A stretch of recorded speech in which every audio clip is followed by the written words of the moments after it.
Hello and welcome to Keep a Vegan. My name is probably Ben, and today we are continuing our run on videos designed to help you transition into a fully vegan lifestyle, a process we call in the vegan circles as vegging out. No, wait, hang on, never mind. Now, you've probably heard it said that the vegan diet is expensive. Hell, you may have even kind of said it yourself. Now, full disclosure, if you choose to eat exactly the same as you did as a non-vegan, swapping out everything for non-meat and non-dairy alternatives, then yes, it will be quite expensive. Part of that is, although increasing, the popularity of vegan products is still relatively low compared to regular old dead shit food. Although, to be honest, that is also a damning tale of the crappy, low-quality, nutritionally lethal gank that you can get in packs of 8 for £1. But vegan cooking is super cheap if you're doing it right, and not only that, it's dead quick and easy too. Now, full disclosure, again, 2 awkward disclosures in one video. What am I, a conservative politician in tax audit season? Swing and a miss. Your first vegan shop will be pricier, as there are some necessities that you need to pick up. To be honest, if you consider yourself something of a chef at home, then you'll probably already have most of this stuff anyway. In that case, well done, great. You're better than you're amazing. So just stop watching, I guess. I don't know. Among these items are some herbs. Sorry, I forgot I'm in Yorkshire. Herbs, spices, and some other bits and pieces. Today we're going to go through them together, intrepid explorers into culinary basic provisions. I don't know. So first section. Herbs. I mean, there's a H in the name. It literally whole. There is literally a H in the name, and for some reason it's... First off, basil. Basil, truly the irritable hotel owner of the herb world. Basil is a staple of French and Mediterranean cooking. Translation, wang it in some pasta. It's also great in salads or in a certain vegan pesto recipe I hear an awesome YouTube channel will be bringing you very soon. Next, oregano.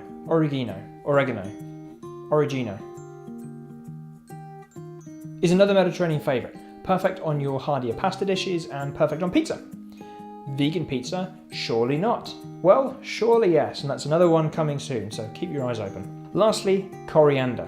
I always think of the Mighty Boosh whenever I hear that word. Carrot and coriander, chili chow. Coriander is perfect for your curries as well as adding a bit of fragrance to your spicier foods. Now, when it comes to herbs, I would always advise getting actual ones, the actual plants. You can pick them up for usually about £1 from any supermarket, and although the dried herbs are stronger and as such you need to use less in your recipe, I think the taste is better, and to be honest, keep them lit and watered and they'll keep providing for you and oxygenate the room, and they smell good as well.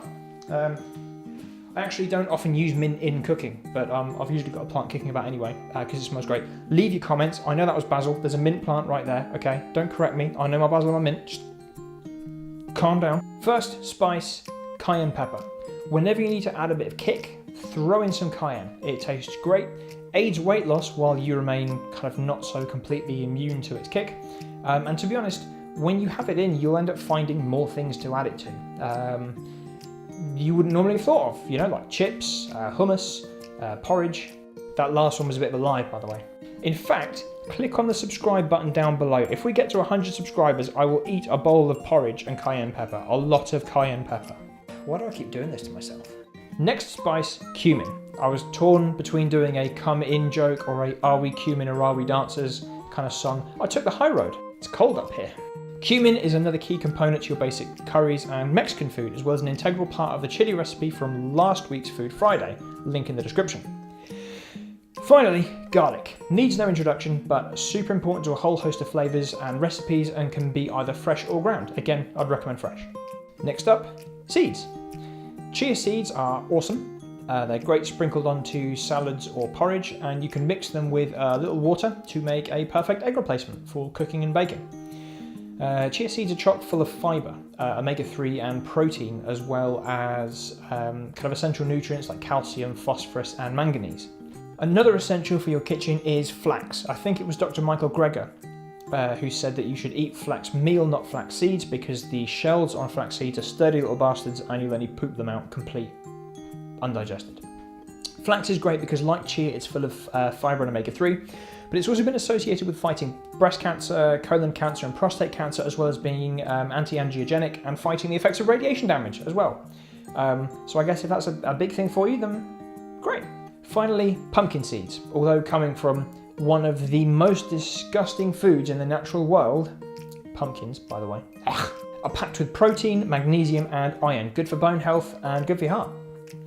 Actually, also sesame seeds and sunflower seeds. In fact, according to Chronometer.com, if I were to have a tablespoon of sesame seeds, chia seeds, flax meal, pumpkin seeds and sunflower seeds in a day, I would have 266 calories, a third of my vitamin B1, nearly 10% of my vitamin B2, nearly 20% of my B3, nearly 10% of my B5, a third of my B6, 10% of my folate, a quarter of my vitamin E, 60% of my vitamin K, 20% of all my calcium, all of my copper, over 60% of my iron, half my magnesium, over half my manganese, over half my phosphorus, a third of my selenium, nearly a third of my zinc, only 10% of my daily carbs, 20% of my fibre, 30% of fat, 215% of my omega-3, nearly half my omega-6, and nearly 20% of my protein, which breaks down into 20% of my cysteine, 20% of my histidine, 30% isoleucine, 20% leucine, over 10% lysine,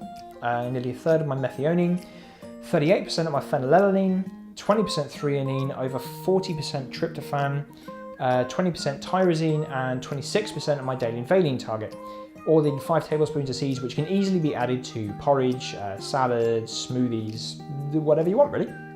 In fact, I usually add the sunflower, pumpkin and sesame seeds in with some pistachio nuts and take that in a little pot to work as a snack. I would recommend saving some of the jars you use every now and then to store the open packs of seeds because it's pretty and it stops the friggin' stuff from spilling out of inside the cupboard, which does happen. So that's your cooking essentials sorted. But what else do you need in your ideal vegan kitchen? You'll want a big pan for large quantities of food. That's a must, as well as some Tupperware kind of style containers, so that you can cook several days worth of food or several meals worth of food at once, and then just store it in the fridge. For a lot of recipes, you'll also want a food processor. This can get you can get fairly cheap ones online or from your local supermarket. I think we just picked up a cheap one. Finally, a tofu press. Why is it always in 2 halves? Why are they in different medallions in here? So we picked up this one for about 20 quid, I think, from Amazon, actually. And it works great. Very good.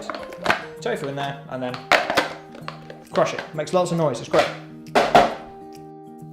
Tofu is great. I love tofu.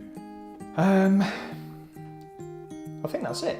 No, it's not. Actually, the other essential, Chronometer, we actually mentioned it before. Chronometer is a website and app that you can sign up to for free. I think the app costs a little bit. That allows you to track your nutrients beyond just fat and protein, but kind of, as you saw earlier, drills it down into specific vitamins, minerals, and amino acids. Because it feeds from a US-based database for brands, there are a few branded products that don't show up, especially here in the UK. But it's really good for looking at kind of very basic, vegetables, fruits, seeds, pulses, things that don't really have a barcode that, are applicable everywhere. Other notable mentions of stuff that I think is massively important and massively helps but isn't essential. A mandolin is great.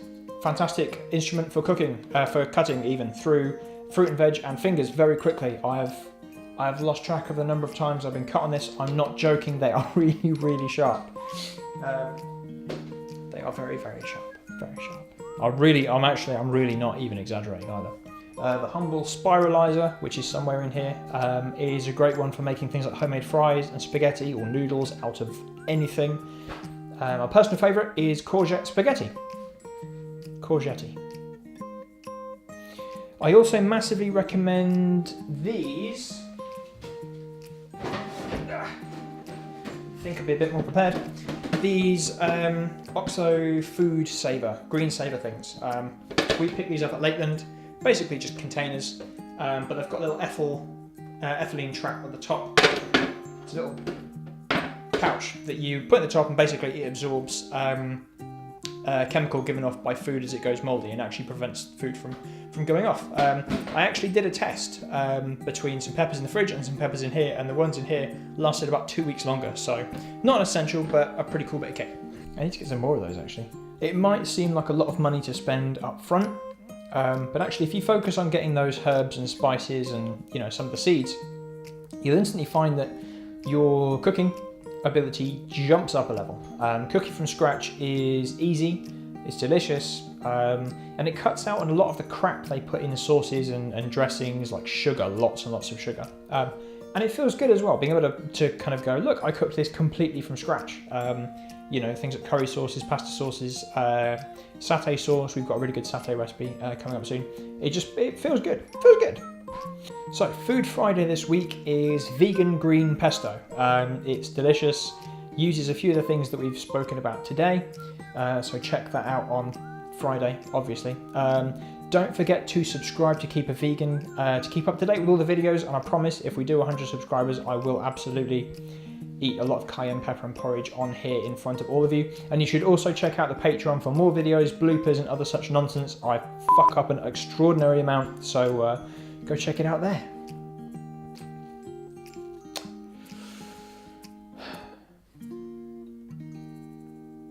What's the stupidest thing I could spiralize?